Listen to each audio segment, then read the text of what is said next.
Christopher Priest tries to make sense of the nonsensical Vampirella, except she's stuck in a dream loop. Who put her there? Who wants to keep her there? And why? We're going to talk about it in our review of Vampirella number 669 from Dynamite Comics. See you in 3. Welcome back to Comical Opinions. Let's take less than 60 seconds, we hope, to recap what happened in issue 668. Vampirella started to believe little nuggets of information that's popping up that seemed to suggest that her great life is just a lie and she's stuck in some kind of time loop that resets every time Draculina appears and kills her. The loop, we know, has something to do with Stan and Shane the Mad Astronaut, but we're not exactly sure why. Vampirella seeks out the advice of friends and family, and then eventually leads to a therapy session with her therapist, who now believes she is an alien vampire. But during the course of the therapy session, Vampirella wakes up from a hypnotic state to find that her doctor has been gutted, literally. Draculina appears, tries to kill her. They tussle, they dive out of a skyscraper window and crash land on the street below.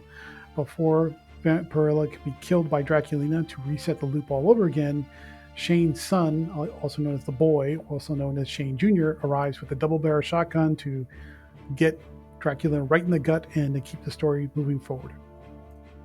That brings us to issue 669. Christopher Priest briefly recounts what happened at the conclusion of the Vampirella Dracula Rage miniseries, where we see Vampirella pregnant and have her baby, and that baby is presumably killed, but then she comes to conclude that the baby was stolen by a Dracula cult, and Dracula teams up with Victory to try and find Vampirella and calm the whole situation down.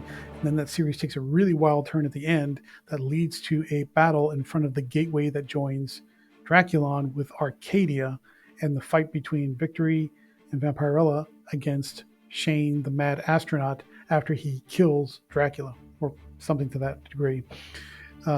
Now we come back to that little bit of flashback helps inform what's going on here. So Vampirella is now fleeing from Draculina, who's trying to kill her inside this dream loop by driving away in a taxi with Shane Jr., aka the boy, in the back seat. Unfortunately, they don't really get away because Vampirella doesn't know how to drive, and they go right off of an overpass and onto the ground below, and the dream resets. However, when Vampirella wakes up this time in her bed with Victory and the witch boy, who is not Shane Jr., there is a little bit of nugget of information still in her mind. She remembers the conversation with Shane Jr. that she has a sister, and the sister's name is Draculina, and the sister's trying to kill her because killing her restarts the dream over and over again. So she starts speaking to all the different people in her life about what's happening. First, she talks to her therapist, who suggests that maybe Draculina doesn't know that killing her starts the dream over again. Then she speaks to her mother, Lilith, and says, okay, what's going on? Why do you have this daughter that's trying to kill me? And Lilith has no idea that she has a daughter or that anything else is going on. Finally, that brings her back to Matt Exed, who is Vampirella's husband, who also happens to be the carrier of the Dracula virus, which means he might become Dracula, and who also happens to be gay. It's complicated. Don't ask. I'm honestly too tired to explain the whole darn thing. But yeah, and he believes her, at least as far as he believes that she believes it, and he's there to support her.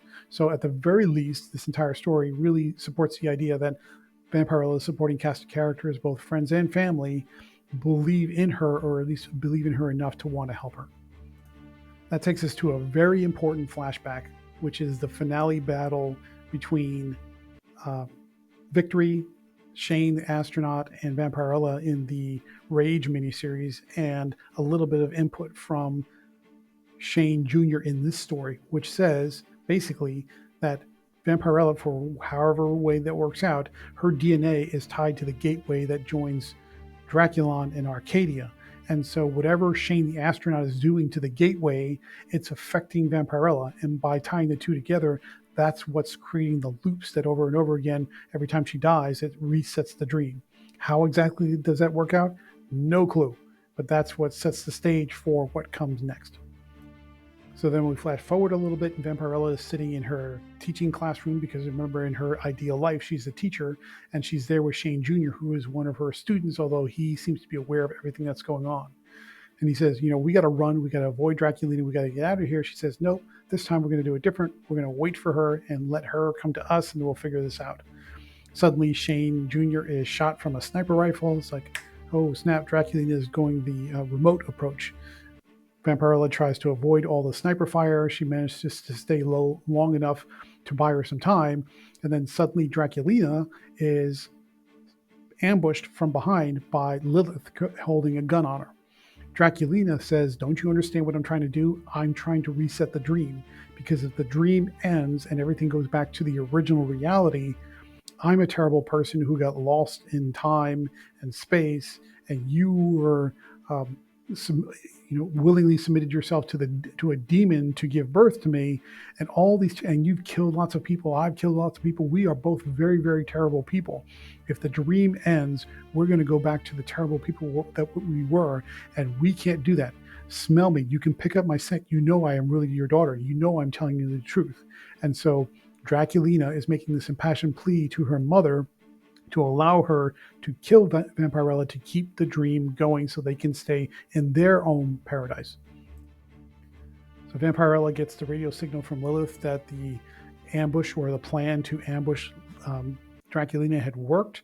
Vampirella sprouts her wings, jumps out of the classroom, and starts heading to the location where the sniper rifle was coming from. Suddenly she's attacked by a swarm of zombies, which were the zombies that came from Ashthorn that we saw Lilith dealing with in the earlier issue.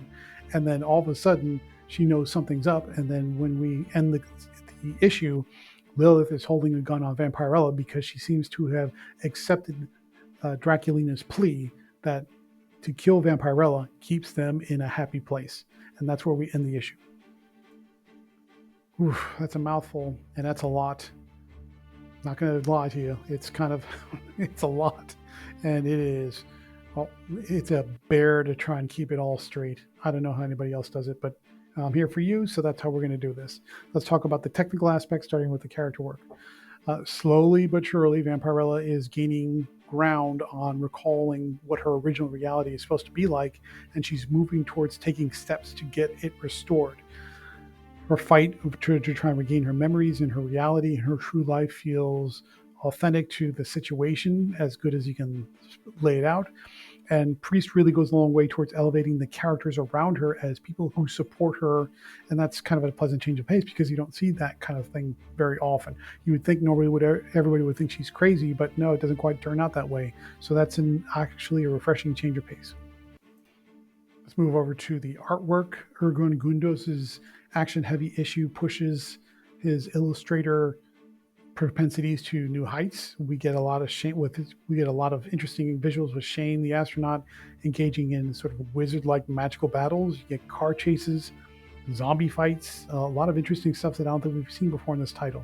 Now, to be fair, Gundos' style is very much an acquired taste, but the overall kind of action and movement and energy and that dynamicism that we were used to seeing in comic books has really come a long way in the style. That said, there's one glaring mistake that Gundos makes in this issue that it should be small, but it's just too big to ignore because it is so glaring. Draculina wears a black outfit, and when she comes crashing down on top of that cab in the end of the previous issue, she's wearing that black outfit. When this issue starts, she's wearing a red outfit like Vampirella. So something happened. There was a goof or an upset or a mistake with the coloring that happened in this issue, and that's on Gundos because he's doing the pencils and inks and the coloring. So that should be a small mistake, but in something like this, it is just too big and obvious to ignore. Let's move over to pacing and structure, and this is where, man, it gets rough. I mean, let's be honest, we're no fans of Priest's work on this title. Interstellar, which this series relies a lot on the Interstellar storyline, and that storyline was a mess. It was so convoluted, ridiculously complicated, and just you need eye charts and marker boards and maps and all kinds of things to figure out the plot of that story. It was a mess, and so to build a new series on top of that is, you're building on a faulty foundation right there. But this is one of those issues that explains a lot, clarifies a lot. So at the very least, it's informative and helps connect a lot of the dots. Maybe not all of them, maybe not enough to satisfy, but at least a lot of the dots get connected, especially when the whole explanation about Vampirella's connection to the gateway and where Shane comes into play or not, and why Dracula keeps trying to kill her. So there's some big chunks of information and big blank spots to get filled in, which is good. But just to be clear, we're not advocating spoon feeding or simple plot structures. There is definitely room to get complex, but you have to do it in a way that's clear and still makes sense. It's very clear that on an ongoing series, the way Priest writes, because this is not the only series where he writes like this, he needs a very heavy editorial hand to keep his lines straight, and he's not getting that here. So even though he sometimes comes back to center, the story is still all over the place. You just can't do stream of consciousness writing when it comes to an ongoing title. But this is a better issue than most of them. So we'll give it that. Regarding the pace, the flow is good, the speed is good, and it generally keeps the energy up. So at least there's that. Switching over to talk about the themes, if there is one, good luck trying to figure it out. I mean, this story is so over the place. If there's a theme in there, it's buried pretty darn deep. If we were to take some of the pieces and put them together and trying to come up with something, it's maybe an exploration about how far people are willing to go, the extremes that they will go to protect the life that they want, or at least their ideal version of their life. Maybe something like that, but it's anyone's guess at this point. If we take a step back and look at the bigger picture, and you try to understand where does this series fit with all the other Vampirella titles that are going on, really the one that you need to go back and read is Vampirella Dracula Rage, which is the one where Vampirella gives birth and her baby is killed, we later find out stolen. That informs a lot of what connects, that sort of acts as a prelude to what's going on here. It's unclear why they felt the need to create a separate miniseries to develop that plot device. Why didn't they just put it in the mainline Vampirella comic? It doesn't really make sense why they were separated that way, but they were. So if you want to make sense of what's happening here, go back and read that one, and then it comes together. It's a wacky way of doing it, but that's the way they did it. All right, so final thoughts on Vampirella 669. You get a lot of high energy pacing, which is good. The information dumps fill in a lot of the blank spots about what's going on, which is good. And we learned why Vampirella got stuck in a dream loop, why Dracula wants to keep her in it, and what she needs to do, maybe, I guess, to get out of it. The pace is peppy. Our team's action keeps the visuals at least visually interesting. But the biggest point of anticipation is just waiting for this convoluted mess of a story to be over with. Oh boy, it's time to move on from Priest on Vampirella. I mean, I'm sure he's got his fans and he's got his legacy, but he's just not been good for this title. So it's time to move on. All right, therefore, we're going to give Vampirella 669 from Dynamite Comics a 5.8 out of 10. I think it's a generous score because we do get a lot of helpful information that clarifies a lot of what's going on, but still not great. Let us know what you think. Are you following this series? Are you enjoying Priest's work? Maybe we're off base. Let us know. If you like Vampirella just as a character in general, give us a thumbs up. Otherwise, leave a comment down below. Let us know why we are off base when it comes to Christopher Priest on this series. And if you like more reviews just like this one, please stay tuned through the outro.